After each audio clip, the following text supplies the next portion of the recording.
చేపల కూర తినాలంటే ఇప్పుడు కాదండి, మా చిన్నప్పుడు అయితే మా డాడీ ఒకసారి 20 కేజీస్ 25 కేజీస్ ఉన్న చేప, పెద్ద చేప ఎర్రకాలంలో తీసుకొచ్చారనమాట. ఎర్రకాలంలో ఎప్పుడు ఇదివరకు పెద్ద పెద్ద చేపలు ఉండేయంట, 20-30 కేజీలు అలా చేపలు ఉండేయంట. అట్లాంటి చేపలు పట్టుకొని వస్తే ఎవరో జాబ్ హోల్డర్స్ మొత్తం ఎండి ఆఫీసులు పెట్టి ఒకసారి ఒక రూమ్ అంతా చేపను కట్ చేయించారు. అదైతే ఎంత అసలు ఆ టేస్ట్ ఏమో కానీ మనకి చిన్నప్పుడు మనకి ఏం తెలుసు, ఆ చేప మాత్రం తెలుసు కానీ టేస్ట్ తిన్నామా లేదనేది అంత ఐడియా లేదు నాకు. అట్లా అంటే అంత పెద్ద చేప మాత్రం అట్లా గుర్తుండిపోయింది అనమాట నాకు. అందరూ జాబ్ హోల్డర్స్ అందరూ కలిసి దాన్ని కట్ చేయించుకొని వాటాలు వేసుకుని తిన్నారనమాట. ఇదివరకు రోజుల్లో ఏంటంటే అన్ని నాటువి, మేక అయినా కోళ్ళు అయినా ఇవైనా సరే వాటాలు వేసుకుని తినేవాళ్ళు అనమాట. ఇప్పుడు ఆ కల్చర్ లేదు కదా, ఎవరికాళ్ళు ఏది పడితే అది తినేస్తూ ఉన్నారనమాట. ఇదివరకు కల్చర్ వేరు, ఇప్పుడు కల్చర్ వేరు. చాలా అంటే చాలా డిఫరెన్స్ ఉంటుంది అనమాట. డిఫరెన్స్ కూడా ఉన్నాయి ఇప్పుడు. అయితే మనం చేపల కూర అట్లా ప్రిపరేషన్ ఏంటని ఒకసారి చూసేద్దాం, నడిచేయండి. అయితే ఫస్ట్ అయితే నేనైతే చేప పీసెస్, ఇది ఒక 4-5 కేజీస్ చేప అనుకుంటా, మా హస్బెండ్ని తీసుకొచ్చాను నిన్న. దాన్ని ముందుగానే ముక్కలకి ఉప్పు, పసుపు, నెక్స్ట్ కారం పట్టించేసి ముందుగానే పట్టించి పక్కన పెట్టేసాను అనమాట. ఒక 1 అవర్ అయిపోయింది అది మ్యాగ్నేట్ చేసి పక్కన పెట్టా. నెక్స్ట్ 2 ఉల్లిపాయలు అండ్ ఒక 7 పచ్చిమిర్చి అవి కూడా కట్ చేసి పక్కన పెట్టేసుకున్నాను. అండ్ నెక్స్ట్ ప్రాసెస్ విధానం, కుకింగ్ విధానం చూసేద్దాం వచ్చాను. ఫస్ట్ బాండీ పెట్టుకోండి, చేపలకి ఒక బాండీలు ఉంటాయి అట్లాంటి బాండీ పెట్టుకోండి. ఇదైతే సరిపోలేదు, బట్ మొక్క అయితే బాగానే ఉడికింది అనుకోండి. ఆయిల్ కొంచెం ఎక్కువ వేసుకుంటే బాగుంటుంది చేపల కూరలో. నెక్స్ట్ వచ్చేసి ఆయిల్ బాగా మరిగిన తర్వాత అందులో ఆనియన్స్ వేసుకొని ఫ్రై చేసుకోండి. ఇప్పుడు మాత్రం పచ్చిమిర్చి యాడ్ చేయొద్దు, తర్వాత యాడ్ చేద్దరు కానీ పచ్చిమిర్చి పక్కన పెట్టేసుకోండి. అండ్ నెక్స్ట్ వచ్చేసి దీంట్లో కాస్తంత ఉప్పు వేసి, నేను ఎప్పుడు చేసే ప్రాసెస్, ఉల్లిపాయలు మగ్గాలంటే ఉప్పు వేసేసి దాన్ని ముందు మూత పెట్టేస్తాను కదా, అదే ప్రాసెస్ అనమాట. కొద్దిగా ఉప్పు వేసుకొని మూత పెట్టేసుకుంటే ఈ మగ్గిపోతాయి ఉల్లిపాయలు అనేది. కొంచెం హై ఫ్లేమ్లో పెట్టి మగ్గించుకోండి ఉల్లిపాయలు అనేది. ఒక 10 మినిట్స్ తర్వాత మీడియం ఫ్లేమ్లో పెట్టుకొని కుక్ అవనివ్వండి ఉల్లిపాయ అనేది. గోల్డెన్ బ్రౌన్ కలర్ వచ్చిన తర్వాత దాంట్లో కొంచెం అల్లం వెల్లుల్లి పేస్ట్ ఇష్టం ఉంటే వేసుకోండి, లేకపోతే స్కిప్ చేసేయండి. ఇలా కొంచెం గోల్డెన్ బ్రౌన్ కలర్ మగ్గినాయి అనుకున్నప్పుడు దీంట్లో కొంచెం అల్లం వెల్లుల్లి పేస్ట్ యాడ్ చేసుకోండి. వేసుకొని కొంచెం పసుపు యాడ్ చేసుకోండి దీంట్లో. అంటే అలాగో చేప పీసెస్కి వేసేసాను, బట్ దీంట్లో వేసుకుంటే బాగుంటుంది, తెల్లగా ఉంటుంది, అదే కూర చూడటానికి బాగోదన్నమాట ఉల్లిపాయలు. అందుకని ఇది అల్లం వెల్లుల్లి పేస్ట్ చేయడం స్కిప్ అయిందో ఉందో తెలియదు, మొత్తానికి అయితే వేసాను. అల్లం వెల్లుల్లి పేస్ట్ వేసేసుకున్న తర్వాత కొంచెం గిరగర తిప్పేసి దాంట్లో పసుపు యాడ్ చేసుకోండి. పసుపు యాడ్ చేసుకున్నారనుకోండి, పచ్చివాసన పోయే వరకు ఫ్రై చేసుకొని పసుపు యాడ్ చేసుకుంటే బాగుంటుంది. అండ్ నెక్స్ట్ ఇందులోనే ముందుగా మ్యాగ్నేట్ చేసి పక్కన పెట్టుకున్నటువంటి చేపలు ఉంటాయి కదా, ఆ చేపలు ఇందులో యాడ్ చేసుకోండి. నా పెళ్ళైన తర్వాత నేను పెద్ద చేపలు వండటం అండ్ నెక్స్ట్ వచ్చి తినడం కూడా ఇదే ఫస్ట్ టైం అనమాట.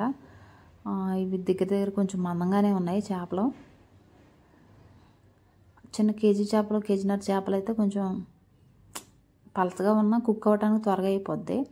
పులుసు వేసి ఒక పావు గంట అరగంట మరగబెడితే సరిపోద్ది. దీనికి కొంచెం ముక్కలు మందంగా ఉండటం వల్ల పెద్ద చేప కాబట్టి కొంచెం టైం పట్టిందండి. ఒక 1/2 అవర్ అయినా పులుసు మరగడానికి ఒక 1/2 అవర్ టైం తీసుకుందనమాట. అయితే ముందుగా మనం చేపలు యాడ్ చేసిన తర్వాత దీంట్లో కొంచెం ఉప్పు, పసుపు అండ్ నెక్స్ట్ వచ్చేసి అల్లం వెల్లుల్లి పేస్ట్, ఉల్లిపాయలు అవన్నీ మగ్గి చక్కగా కుక్ అయ్యే వరకు, ఆయిల్లో బాయిల్ అయ్యే వరకు కూడా అట్లా ఉంచుకోవాలన్నమాట. ఒక 10 మినిట్స్ పావు గంట ఉంచుకుంటే సరిపోద్ది. ఆ తర్వాత ముందుగానే మనం చింతపండు మీరు ఎంత పులుపు తింటారో అంతా కలిపి ముందే నానబెట్టేసుకుని ఉంచుకుంటే బాగుంటుంది. దీన్ని పులుసు కన్నా ఫ్రై చేసుకుంటే బాగుంటుంది అని చెప్పి తర్వాత మా అక్క చెప్పింది అనమాట. ఇంత పెద్ద పెద్ద పీసెస్ కొంచెం తినడానికి ఇబ్బందిగానే ఉంటుంది. అండ్ నెక్స్ట్ వచ్చేసి అట్లా ఒకసారి కదుపుకొని దీంట్లో గరిటె పెట్టకండి. నేను కూడా పెద్ద పీసెస్ చిన్న పీసెస్ కాదు కదా, అంత త్వరగా పాడైపోవని చెప్పేసి అన్నాను. మా హస్బెండ్ వాళ్ళకి గెలిపింది, నేను కాదు. ప్రెజెంట్ అయితే ఆయన అట్లా చేశారనమాట. నెక్స్ట్ వచ్చి కొద్దిగా మగ్గిన తర్వాత తీసి, మగ్గిపోయింది కొంచెం వాటర్ వచ్చింది అనుకున్నప్పుడు దీంట్లో పులుసు యాడ్ చేసుకొని పచ్చిమిర్చి వేసుకోండి ఫస్ట్. ఇప్పుడు దాకా పచ్చిమిర్చి యాడ్ చేయలేదు కదా, ముందుగానే ఒక 7 పచ్చిమిర్చి పక్కన పెట్టుకున్నాం కదా, ఆ పచ్చిమిర్చి అయితే ఇప్పుడు యాడ్ చేసుకోండి. పచ్చిమిర్చి యాడ్ చేసి ఒక 10 మినిట్స్ అలా ఉంచేసారనుకోండి, దానికి ఉన్న ఫ్లేవర్ కూడా చేపలకు పడుతుంది అనమాట, బాగుంటుంది.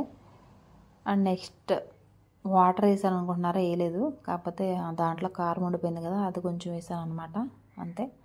అలా పచ్చిమిర్చి వేసి మూత పెట్టేసి పక్కన పెట్టేసుకుంటే నెక్స్ట్ వచ్చేసి అదే మగ్గిపోద్ది అనమాట. ముందుగా చింతపండు పులుసు పక్కన పెట్టేసుకోండి. ఆ పులుసు ఏం చేద్దామంటే ఇప్పుడు యాడ్ చేసేద్దాము. ఉప్పు ఉందో లేదో చూసుకొని పులుసు వేసిన తర్వాత ఎంత వాటర్ కావాలో అంత ముక్క మునిగే వరకు కూడా వాటర్ యాడ్ చేసుకోండి. అయ్యే మనం రోజువారీ తినే కేజీన్నర చేపలు అట్లయితే తక్కువ వేసుకోవచ్చు వాటర్. ఇది కొంచెం ముద్ర చేప అండ్ నెక్స్ట్ వచ్చేసి ముక్క బాగా పెద్దగా లావుగా ఉంది కాబట్టి దీనికి కొంచెం పులుపు అండ్ నెక్స్ట్ వచ్చి ఉప్పు పట్టాలి. అండ్ ఇంకా ఎక్కువ వాటర్ అయితే యాడ్ చేసుకోవాలన్నమాట. నేను కొంచెమే వేసాను. మా హస్బెండ్ వచ్చేసి ముక్క మునిగే వరకు వేసుకోవాలి, అయితే కుక్ అవ్వదని చెప్పి అన్నారని చెప్పేసి ఆయన యాడ్ చేశారనమాట. నేను చింతపండు పులుసు ఒకటే పోసాను, తర్వాత వాటర్ ఆయన యాడ్ చేశారు. 2 చేతులు కలవకుండా మా కూర అయితే ఎప్పుడు అవ్వదన్నమాట, ఏదో ఒకటి ఉండాలి. ఒకసారి పులుసు పోసిన తర్వాత ఒకసారి అలా తిప్పుకోండి. నేను ఇంకా దాంతో సరిపెట్టేద్దాం అనుకున్నాను. మా హస్బెండ్ వచ్చి ఇచ్చేది సరిపోవే, కొంచెం వాటర్ యాడ్ చేసుకోవాలి, లేకపోతే కనుక ముక్క ఉడకదని చెప్పి అన్నారనమాట. అందుకని చెప్పేసి ఆయన యాడ్ చేశారనమాట. కొంచెం ముక్కలు మునిగే వరకు కూడా చింతపండు పులుసు సరిపడా వాటర్ యాడ్ చేసేసారు. పులుపు కరెక్ట్గా చూసుకోవాలండి, లేకపోతే కనుక దెబ్బ అయిపోతాం. పులుపు లేకపోతే చేపల కూర చాలా దరిద్రంగా ఉంటుంది అనమాట. అండ్ నెక్స్ట్ వచ్చేసి పులుపు చూసుకొని దాంట్లో వాటర్ ఎంత అయితే వేయాలో అంత వేసుకోండి. నెక్స్ట్ ఉప్పు కూడా చూసుకోండి. అది ముక్క మునిగే వరకు నీళ్ళు అంటే ఇట్లా ఉంటాయి అన్నమాట. ఇది కుక్ అవ్వాలి కాబట్టి ఆయన కదుపుకుంటున్నారు. ఫుల్ ఫ్లేమ్లో పెట్టేసుకోండి. ఒక 10 మినిట్స్ ఒక పావు గంట తర్వాత దాన్ని మెల్లిగా కుక్ అయ్యేలా చూసుకోండి. ఇంతలో మనం మసాలా ప్రిపేర్ చేసుకోవాలన్నమాట. చేపల కూరకు సపరేట్ మసాలా వేసుకుంటేనే బాగుంటుంది. న్యాచురల్గా వేసుకునే ధనియాలు, దాల్చిన చెక్క, యాలక్కాయ, లవంగాలు వేస్తారు అనుకోండి, టేస్ట్ తేడా వచ్చేస్తుంది అనమాట. చేపల కూరకు న్యాచురల్గా ఉండే ఫ్లేవర్స్తో మసాలా అనేది ప్రిపేర్ చేసుకోవాలి. ఓకేనా? ఆ మసాలా అట్టా ప్రిపేర్ చేయాలి ఏంటో ఒకసారి చూసేద్దాం. ఫస్ట్ అయితే ఒక బాండి పెట్టుకోండి. దీనికి సపరేట్గా ఒక బాండి పెట్టేసుకొని దాంట్లో ధనియాలు అండ్ నెక్స్ట్ కొంచెం రైస్, కొంచెం కొబ్బరి అండ్ నెక్స్ట్ కొంచెం జీలకర్ర, వెల్లుల్లిపాయలు అంతే. మామూలుగా అయితే మా అమ్మమ్మ అయితే చేపల కూర ఎట్లా ప్రిపేర్ చేసేదంటే, చేపల పులుసు ఎట్లా ప్రిపేర్ చేసేది ఒకసారి చెప్పేస్తాను చూడండి. మా అమ్మమ్మ అయితే ముందు ఉల్లిపాయలు, పచ్చిమిర్చి అండ్ నెక్స్ట్ కారం, ఉప్పు, పసుపు, ఆయిల్, చేప పీసెస్, ఉప్పు అన్నీ వేసేసి కలిపేసి మామూలుగా ఇలా చేతితో తిప్పేసి అందులో చింతపండు పులుసు పెట్టేసి పొయ్యి మీద పెట్టేసేది. అది చాలా అంటే చాలా టేస్ట్గా ఉండేదండి. మరి ఆ టేస్ట్ అయితే ఇప్పుడు రావట్లేదు, మరి ఎందుకో తెలియదు. ఇప్పుడు ఇవన్నీ హైబ్రిడ్ చేపలు అవటం వల్ల లేకపోతే నాటు చేపలు లేకపోవటం వల్ల తెలియదు, కానీ ఆ టేస్ట్ అయితే చాలా బాగుండేది. మా అమ్మమ్మ అట్లా ప్రిపేర్ చేసేది అనమాట కర్రీ. అండ్ నెక్స్ట్ అది లాస్ట్లో వచ్చేసి జీలకర్ర, వెల్లుల్లిపాయ వేసేది అనమాట. మసాలాలు ఏం వేసేది కాదు. ఇప్పుడైతే మనకి ఇవన్నీ సొత్తారాలు వచ్చినాయి కానీ. అండ్ నెక్స్ట్ వచ్చేసి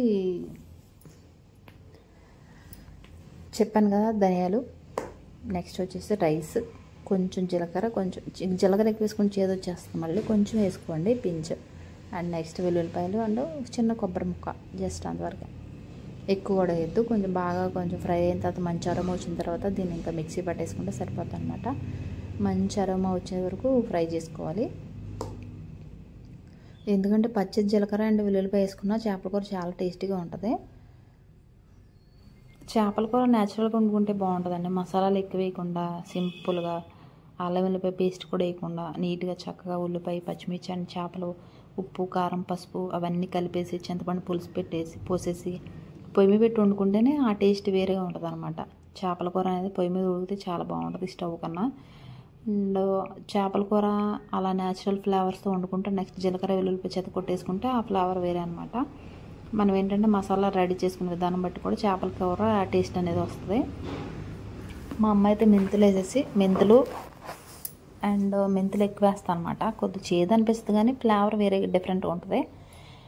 నేనైతే మెంతులు యాడ్ చేయలేదు, ప్రజెంట్ ఇంట్లో, అందుకని యాడ్ చేయలేదు. లేకపోతే ఖచ్చితంగా వేసేదాన్నేమో. మన మసాలా అయితే ప్రిపేర్ అయిపోయింది కదా, దాన్ని ఒకసారి చూసేయండి. మంచి అరోమా అయితే వస్తుంది అనమాట. జీలకర్ర అండ్ వెల్లుల్లిపాయ, ధనియాలు ఉండటం వల్ల.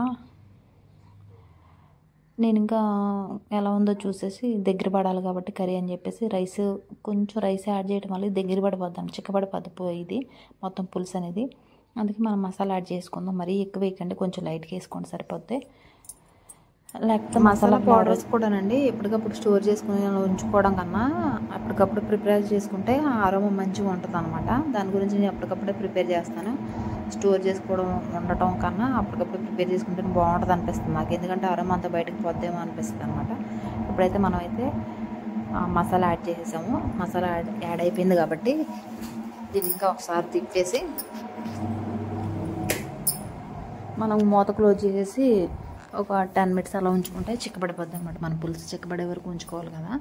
ఇంక ఇందులో ఒక జిమ్మికి జరిగిందనమాట.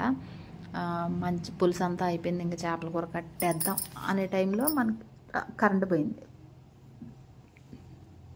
నాకు ఉప్పు సరిపోయినట్టు అనిపించలేదు, ఉప్పు వేసుకున్నాను, కరెంటు పోయిందనమాట.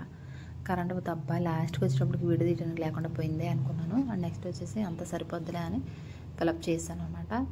ఇంకా ఉప్పు వేసిన తర్వాత మూత పెట్టేస్తే కొంచెం ఇంకో పావుగంట ఉంచాను అనమాట, అంతే. తర్వాత కూర అంతా ప్రిపేర్ అయిపోయింది, ఎందుకంటే ఆయిల్ తేలిపోయింది మనకి. అండ్ నెక్స్ట్ వచ్చేసి ముక్క కూడా ఉడికిపోయింది, మంచి అరోమా వస్తుంది. మసాలా వేసిన తర్వాత కొంచెం కొత్తిమీర మాత్రం యాడ్ చేసుకోండి, బాగుంటుంది. నేనైతే కొత్తిమీర యాడ్ చేసిన క్లిప్ పోయినట్టుంది, ఎందుకంటే చెప్పాను కదా కరెంట్ పోయిందని చెప్పేసి అప్పుడు పోయిందనమాట. కరెంట్ వచ్చిన తర్వాత నేను ఇంకా మీకు చూపిస్తాను కూర. మనకి కూర రెడీ అయిపోయింది. యమ్మీ అండ్ టేస్టీ చేపల పులుసు చాలా బాగుంటుంది. అట్లా ఈజీగా టేస్టీగా ప్రిపేర్ చేసుకోండి, ఓకేనా. Thank you. పులుసు రెడీ అవటం ఆలస్యం మనకు ఆత్రం ఆగదు కదా. రేపు తిందిగా అని మా హస్బెండ్ చెప్తుంటే, బెబ్బే నేను వేడివేడిగా తింటాను, రేపు పొద్దున్న ఎలాగో చల్లారిపోయి ఉంటుంది కదా అని చెప్పేసి ముందు 2 పీసెస్ వేసుకొని ముందు తినేసాం అనమాట. మనదంతా ఆత్రం ఎక్కువ కదా మనకి. మీరు కూడా నాలాగే ఉంటారు, ఒకసారి కామెంట్ చేయండి. చేపల పులుసు చేపల కూర అంటే మాత్రం మనం అసలు ఆగం అనమాట, ముందుకు దూసుకెళ్ళిపోతూ ఉంటాం. అలా అని చెప్పి ఇంట్లో చేసుకున్నాయి కానీ బయట తినను నేను ఎక్కువ, నాకు ఇష్టం ఉండదు. మా అమ్మ చేసిన అండ్ నెక్స్ట్ మా ఇంట్లో నేను చేసుకున్నా సరే, మా అక్కలు చేసినా సరే ఇష్టం నాకు. బయట ఎవరు చేసిన చేపల కూర ఇష్టం ఉండదు.